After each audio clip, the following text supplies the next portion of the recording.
Hello అండి, అందరూ ఎలా ఉన్నారు? మేమైతే బాగున్నామండి. వచ్చేసి నేను ఈరోజు ఇంట్లో పానీపూరి చేశానన్నమాట. ఎవరికైనా రెసిపీ కావాలంటే కామెంట్ చేయండి. ఇంకా పూరీలు అయితే బయట కొనుక్కొచ్చానండి, నేను ఇంట్లో చేయలేదన్నమాట. ఇంకా పూరీలు బయట కొనుక్కొచ్చాను. ఇవి సన్నకారాలు, ఇది వచ్చి ఉల్లగడ్డ మసాలా అండి, ఇది పానీ అన్నమాట. చక్కగా ఇంట్లోనే తయారు చేసుకుంటే అందరూ తినొచ్చండి, కడుపు నిండా తినొచ్చు. 25 రూపీస్కి 5 పూరీసే కదండి బయట. అదే చక్కగా మనం ఇంట్లో చేసుకున్నాం అనుకోండి, కడుపు నిండా తినొచ్చండి. ఇంకా మనం ఇంట్లో తయారు చేసుకుంటే నీట్గా కూడా చేసుకుంటాం కదా. ఇంక నేనైతే చేశాను, మా పాప తింటూ ఎంజాయ్ చేస్తుందండి. తనకైతే చాలా నచ్చింది, తను చాలా హ్యాపీ అండి. ఇంకెవరికైనా రెసిపీ కావాలంటే నాకు కామెంట్ చేయండి, నేను రెసిపీ పెడతాను. ఎక్కువ స్పైసీ లేకుండా మనకి ఎంత స్పైసీ కావాలో అంత స్పైసీగా మనము ఇంట్లోనే తయారు చేసుకోవచ్చండి. టేస్ట్ అయితే నిజంగా నేను చేశానని కాదు కదండి, చాలా బాగుందండి టేస్ట్ అయితే.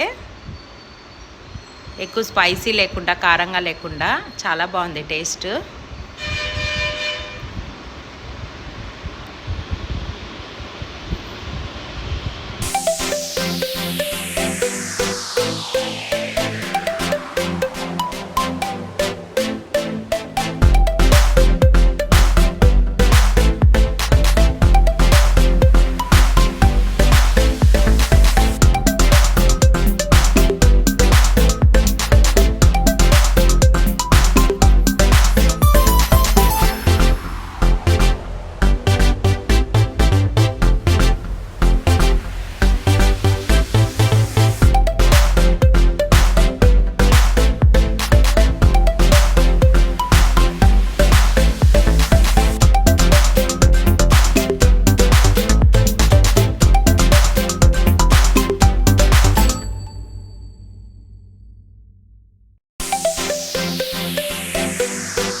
మా వీడియో మీకు నచ్చినట్లయితే లైక్ చేయండి, షేర్ చేయండి, సబ్స్క్రైబ్ చేసుకోండి, బెల్ ఐకాన్ని కొట్టడం మరవకండి.